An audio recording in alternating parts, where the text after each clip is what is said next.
The neurological system in the body, if we have a way of monitoring that, killing the pain completely at certain moments when we want to, just by touching certain parts of the body. Well, let me pose you a question, Sadhguru. So, we can perhaps work as individuals to, now that I know I take away wakefulness and not consciousness, right? To move towards consciousness. And that's an individual's decision to maybe train in this particular way. So, is there some way that we can harness these insights like you have, harness this understanding, and use it as anesthesiologists to take care of patients? Because if we can reduce it to, or if we can adapt it, I should say reduce, if we can adapt it in that way, that would be very, very helpful, because we would be using the powers in a way that would control, have to use the word, the brain, in a way that would be perhaps more physiologic. I'm not the expert in the subject, but because you're asking me the question, I'll say something. But you're the expert in anesthesiology, is it? Yeah. I'm sorry. In my simple understanding, anesthesia as a process has come into being in this world, or is existing right now, because there is pain. Pain, when it happens to us, is a bad thing. Nobody wants pain. But at the same time, if there was no pain, most people would not even know how to preserve their own body. See, wherever there is no pain, in how many ways they've cut it.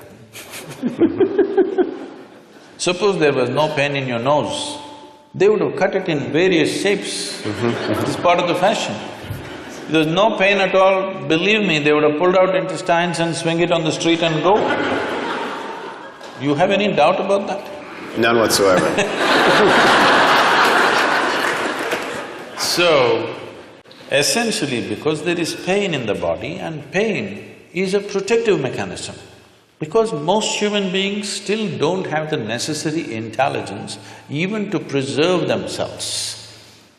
If there was no pain, even if a bicycle comes, people step back, don't think this is out of civilization. Consequence of pain. If there was no pain, even if a truck comes, they would just walk. Yes, they would.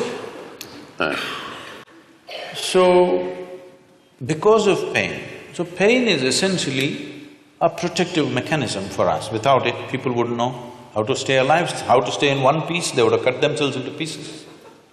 So, but sometimes, as what is called as surgery, is in some way cutting people up. Sure. So it has become a necessity to cut someone. How to cut them with minimum amount of disturbance to the system, that's the whole effort. So in this effort, as you said, essentially you're disengaging different parts of the brain. I don't know if it's an exact science or it's generally getting disengaged. Whichever way, is it getting effectively disengaged that people go through surgeries without even knowing what happened? When something major was done to them, their ribs were opened up and ribcage was opened up, heart was opened up, brain was opened up, they don't even know what happened. Very innocently, they wake up after a day or so, whatever amount of time. So this is anesthesia. How could we use… See, one dimension, because when we were speaking in the room, when you said, essentially, if I'm wrong, please correct me, you're monitoring the physiological systems of heartbeat, blood pressure, and temperature, brainwaves, whatever else, the physiological factors.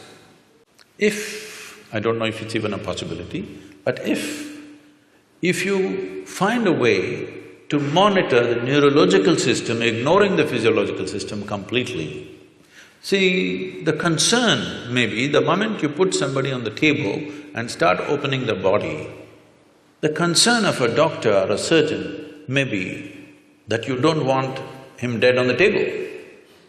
So you're watching his heartbeat, you're watching his pulse, and you're watching his all the other parameters.